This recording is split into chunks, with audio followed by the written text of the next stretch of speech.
السلام علیکم ورحمۃ اللہ وبرکاتہ۔ الحمدللہ الذی لم یزل عالما قدیرا حیا قیوما سمیعا بصیرا والصلاۃ والسلام علی رسولہ ارسلہ الی الناس ہدی وبشیرا۔ اما بعد فاعوذ باللہ من الشیطان الرجیم، بسم اللہ الرحمن الرحیم۔ قد افلح المؤمنون الذین هم فی صلاتهم خاشعون۔ صدق اللہ مولانا العظیم وصدق رسولہ النبی الکریم ونحن علی ذلک لمن الشاہدین والشاکرین والحمد للہ رب العالمین۔ کوئی گل باقی رہے گا نہ چمن رہ جائے گا، کوئی گل باقی رہے گا نہ چمن رہ جائے گا، پر رسول اللہ کا دین حسن رہ جائے گا۔ اور خدا ہے ذاکر میرے نبی کا، خدا ہے ذاکر میرے نبی کا، کبھی نہ یہ ذکر ختم ہوگا۔ ازل سے میرے نبی کی محفل سجی ہوئی ہے، سجی رہے گی۔ اور سبق پڑھ پھر صداقت کا، عدالت کا، شجاعت کا، سبق پڑھ پھر صداقت کا، عدالت کا، شجاعت کا، لیا جائے گا تم سے کام دنیا کی امامت کا۔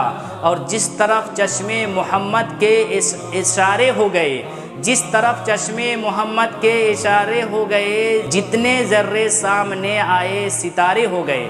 حضرات گرامی، آئیے ہم اور آپ مل کر عرض و معروض سے قبل دونوں عالم کے مالک و مختار نائب پروردگار، غم غریبوں کے غم گسار جناب محمد رسول اللہ صلی اللہ علیہ وسلم کی بارگاہ اقدس میں صلاۃ و سلام کا نذرانہ عقیدت پیش کرے۔ اللہم صلی علی سیدنا مولانا محمد البارک وسلم، صلاۃ و سلام علیک یا رسول اللہ صلی اللہ تعالی علیہ وسلم۔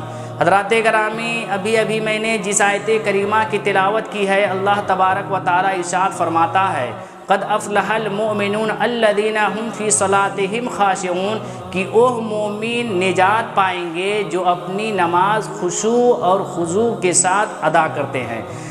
بعض علماء کرام نے فرمایا ہے کہ خشوع دو معنوں میں مشتمل ہے، اس سے مراد افعال قلب کو شمار کیا ہے، جیسے ڈر، خوف، انبساط وغیرہ۔ اور بعض علماء نے اعضائے ظاہری افعال کو شمار کیا ہے، جیسے اطمینان سے کھڑا ہونا، بے توجہی اور بے پرواہی سے بچنا وغیرہ۔ بہقی نے محمد بن سیرین رحمۃ اللہ علیہ سے اس حدیث کو نقل فرمائی ہے کہ اللہ کے پیغمبر جناب محمد رسول اللہ صلی اللہ علیہ وسلم جب نماز کے لیے کھڑا ہوتے تو آسمان کی طرف دیکھتے۔ جب یہ آیت نازل ہوئی تو عبدالرزاق نے اس روایت میں اتنا اضافہ فرمایا ہے کہ آپ کو خشوع کا حکم دیا گیا جب سے آپ نے چشمہائے اقدس کو سجدگاہ پر مرکوز فرمایا۔ حضرات گرامی، حضرت محاکم اور بہقی نے حضرت ابو ہریرہ رضی اللہ تعالیٰ عنہ سے روایت کی ہے کہ حضور صلی اللہ علیہ وسلم جب نماز پڑھتے تو آسمان کی طرف دیکھتے، جب یہ آیت نازل ہوئی تو آپ نے سر اقدس کو جھکا لیا۔ حضرت حسن رحمۃ اللہ علیہ فرماتے ہیں کہ اللہ کے پیغمبر جناب محمد رسول اللہ صلی اللہ علیہ وسلم نے فرمایا کہ 5 وقتوں کی نمازوں کی مثال ایسی ہے جیسے تمہارے گھر کے سامنے ایک بڑی بہتی ہوئی نہر ہو، اور اس میں ہر روز انسان اگر 5 مرتبہ غسل کرے گا تو کیا اس کے جسم پر میل باقی رہ جائے گا؟ صحابہ کرام نے عرض کیا یا رسول اللہ، یا نبی اللہ، یا حبیب اللہ، اس کے جسم پر میل باقی نہیں رہے گا۔ لہٰذا جو حضور قلب اور خشوع کے ساتھ نماز ادا کی، اللہ تبارک و تعالی اس انسان کے کبیرہ گناہوں کے سوا تمام گناہوں کو بخش دیتا ہے، اس کے تمام خطاؤں کو معاف کر دیتا ہے۔ اور جس کے نماز میں خشوع نہیں، اللہ تبارک و تعالی اس کی نماز کو رد کر دیتا ہے۔ حضور صلی اللہ علیہ وسلم نے فرمایا کہ جس نے 2 رکعت نماز پڑھی اور اس کے دل میں دنیاوی خیال پیدا نہ ہوا تو اس کے تمام گزشتہ گناہوں کو بخش دیتا ہے۔ فرمان نبوی صلی اللہ علیہ وسلم ہے کہ نماز کی فرضیت، حج کا حکم، طواف و مناسک حج کا حکم اللہ تبارک و تعالیٰ کے ذکر کے لیے دیا گیا ہے۔ لہٰذا جب انسان اللہ کو یاد کرتا ہے تو اس کو یاد کرنے وقت ذکر خدا کی عظمت اور ہیبت نہ ہو تو اللہ تبارک و تعالیٰ اس انسان، اس بندے کی عبادت کو قبول نہیں فرماتا۔ حضرت بکر بن عبداللہ رحمۃ اللہ علیہ فرماتے ہیں کہ اگر تم اپنے مالک کی بارگاہ میں جانا چاہتے ہو اور حضور کے اذن کے بغیر بات کرنا چاہتے ہو تو اس کے دربار میں داخل ہو جاؤ۔ میں نے کہا یہ کیسے ممکن ہے؟ انہوں نے فرمایا کہ صحیح طریقے سے وضو کر اور مسجد میں جا اور اللہ رب العزت کی بارگاہ میں نماز پڑھ اور بغیر کسی گفتار کی بات کرتا رہا۔ حضرت عائشہ صدیقہ رضی اللہ تعالیٰ عنہ فرماتی ہیں کہ جب ہم حضور صلی اللہ علیہ وسلم کے پاس اٹھتے اور بیٹھتے تھے، جب نماز کا وقت قریب آتا تو ہٹ جاتے، محمد صلی اللہ علیہ وسلم کو پہچانتے نہیں۔ اس ذکر خدا کی عظمت کی وجہ سے ایسا ہوتا تھا۔ حضرات گرامی، اللہ تبارک و تعالیٰ اس انسان کی طرف دیکھتا نہیں ہے جس میں اس کا بدن اور اس کا دل شامل عبادت نہ ہو۔ حضرت ابراہیم علیہ السلام جب نماز کے لیے کھڑے ہوتے تھے تو ان کی دھڑکن کافی فاصلے، کافی دوری سے ان کی آواز سنی جاتی تھی۔ حضرت سعید تنوخی رحمۃ اللہ علیہ فرماتے ہیں کہ جب میں نماز کے لیے کھڑا ہوتا تو میرے آنکھوں سے آنسو نکلتے اور میرے چہرے اور میری داڑھی تر ہوتی۔ اللہ کے پیغمبر جناب محمد رسول اللہ صلی اللہ علیہ وسلم نے ایک شخص کو دیکھا جو نماز میں داڑھی کے ساتھ کھیل رہا ہے۔ حضور صلی اللہ علیہ وسلم نے فرمایا اس کے دل میں خشوع نہیں، اگر اس کے دل میں خشوع ہوتے تو اس کے اعضاء پرسکون ہوتے۔ حضرات گرامی، جب نماز کا وقت قریب آتا تو حضرت علی رضی اللہ تعالیٰ عنہ کا چہرہ متغیر ہو جاتا اور جسم لرزہ بر اندام ہو جاتا اور کانپنے لگتے۔ لوگوں نے کہا اے امیر المومنین، کیا معاملہ ہے کہ آپ کا چہرہ متغیر ہو جاتا ہے، آپ کے جسمہائے اثر کانپنے لگتے ہیں؟ انہوں نے کہا میں اس کی بارگاہ میں جا رہا ہوں جس کو اللہ تبارک و تعالیٰ نے یہ عبادت زمین، آسمان اور پہاڑوں کو دی تھی، لیکن اس نے معذوری ظاہر کر دی ہے اور میں نے اس امانت کو اٹھا لیا ہے۔ سبحان اللہ۔ حضرت عاطم اسم سے پوچھا گیا کہ جب آپ کے نماز کا وقت قریب آتا ہے تو آپ کیا کرتے ہیں؟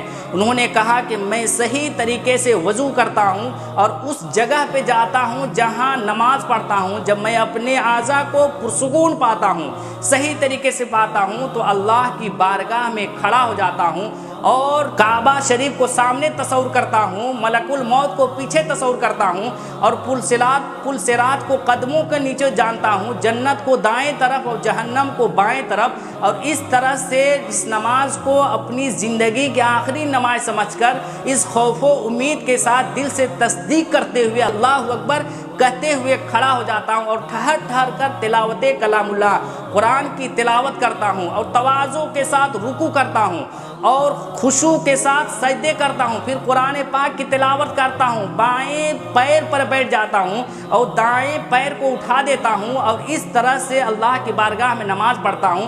لیکن مجھے معلوم نہیں کہ یہ نماز اللہ کی بارگاہ میں قبول ہوئی یا نہیں ہوئی۔ اللہ اکبر۔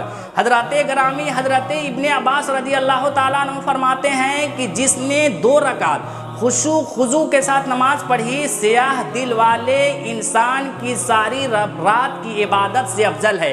اللہ کے پیغمبر جناب محمد رسول اللہ صلی اللہ علیہ وسلم نے فرمایا کہ تم لوگ نماز پڑھو اور مسجدوں میں جاؤ، لیکن ایک زمانہ ایسا آئے گا کہ لوگ مسجد میں جائیں گے اور ایک حلقہ بنائیں گے اور بیٹھیں گے اور دنیا کی بات کریں گے اور دنیا سے محبت کرنے کا بیان کریں گے۔ اے لوگو، اللہ سے ڈرو، اللہ تبارک و تعالیٰ کو ایسے بندے کی ضرورت نہیں ہے۔ حضرت حسن رحمۃ اللہ علیہ فرماتے ہیں میں ایسی چیز نہ بتاؤں بدترین چوری کے بارے میں۔ صحابہ کرام نے عرض کیا یا رسول اللہ، یا نبی اللہ، یا حبیب اللہ، مجھے بتائیں۔ حضور صلی اللہ علیہ وسلم نے فرمایا کہ بدترین چوری وہ ہے جو انسان رکوع اور سجود صحیح طریقے سے نہیں کرتا۔ صحابہ کرام نے کہا یا رسول اللہ، کیا ایسے لوگ بھی آئیں گے؟ کیا ایسا زمانہ بھی آئے گا؟ حضور صلی اللہ علیہ وسلم نے فرمایا وہ زمانہ بہت قریب ہے کہ لوگ رکوع اور سجود صحیح طریقے سے نہیں کریں گے۔ حضرات گرامی، حضرت علی رضی اللہ تعالیٰ عنہ کے نماز کا وقت قریب آتا تو ان کے جسم اطہر کانپنے لگتے، دانت بجنے لگنے۔ لوگوں نے کہا اے امیر المومنین، آپ عشرہ مبشرہ میں سے ہیں، آپ کو کس چیز کا ڈر ہے؟ بولے کہ اللہ تبارک و تعالیٰ کی امانت کے ادائیگی کا وقت قریب آ گیا اور فرض کے ادا کرنے کا وقت قریب آ گیا اور میں نہیں جانتا کہ کس طرح سے ادا کروں۔ حضرت علی بن حسین رضی اللہ تعالیٰ عنہ جب وضو کرتے تو ان کے جسمہائے اطہر کانپ جاتے اور ان کا چہرہ متغیر ہو جاتا۔ گھر والے بولتے کہ اے حسین، معاملہ کیا ہے کہ تمہارا چہرہ بدل جاتا ہے؟ کیا تکلیف لاحق ہو جاتی ہے؟ انہوں نے کہا کہ میں اللہ کی بارگاہ میں جا رہا ہوں اور اس سے مناجات کرنے جا رہا ہوں، اس اللہ کی خوف سے میرے جسم میں اتھر کانپنے لگتے ہیں۔ حضرات گرامی، حضرت خلف بن ایوب رحمۃ اللہ علیہ جب نماز پڑھ رہے تھے تو ان کو ایک جانور نے کاٹ لیا، لیکن انہیں تکلیف نہیں ہوئی۔ وہ ابو سعید باہر آئے اور خون سے آلود کپڑے کو دھویا اور حضرت خلف بن ایوب سے فرمایا کہ آپ کے جسم اتھر کو جانور نے کاٹ لیا، آپ کو تکلیف نہیں ہوئی، آپ کو درد نہیں ہوا؟ انہوں نے فرمایا کہ تکلیف اور درد کیسے ہو جبکہ سامنے رب ذوالجلال ہے، قدموں کے نیچے پلسرات ہے، دائیں طرف جنت ہے اور بائیں طرف جہنم ہے۔ حضرت عمر بن زر جلیل القدر عابد اور زاہد گزرے ہیں، ان کے ایک ہاتھ میں زخم ہو گیا تھا۔ اطباء نے بتایا، ڈاکٹروں نے بتایا کہ آپ کے ہاتھ کو کاٹنا پڑے گا اور اس کو کاٹنے کے لیے ممکن ہے کہ آپ کو رسی سے جکڑنے پڑیں گے، اور ایسا اگر نہیں کریں گے تو کاٹنا ناممکن نہیں ہے۔ انہوں نے فرمایا کہ جب میں نماز کے لیے کھڑا ہو جاؤں تو میرے ہاتھ کو کاٹ دینا۔ چنانچہ اطباء نے جب وہ نماز میں کھڑے ہو گئے تو اطباء نے ان کے ہاتھ کو کاٹ لیا، لیکن انہیں ذرا برابر بھی احساس نہ ہوا۔ اے مسلمان، اللہ سے ڈرو، نماز پڑھو تو اللہ اور اللہ کی خوشی کی خاطر پڑھو۔ اللہ تبارک و تعالیٰ ایسی نماز پڑھیں جو اللہ کی بارگاہ میں قابل قبول ہوں۔ رکوع اور سجود صحیح طریقے سے کریں، قیام صحیح طریقے سے کریں، تشہد صحیح طریقے سے پڑھیں تاکہ اللہ کی بارگاہ میں مقبول ہو۔ السلام علیکم ورحمۃ اللہ وبرکاتہ۔ استغفر اللہ ربی من کل ذنب واتوب الیہ۔ کوئی گل باقی رہے گا نہ چمن رہ جائے گا، کوئی گل باقی رہے گا نہ چمن رہ جائے گا، پر رسول اللہ کا دین حسن رہ جائے گا۔ السلام علیکم ورحمۃ اللہ وبرکاتہ۔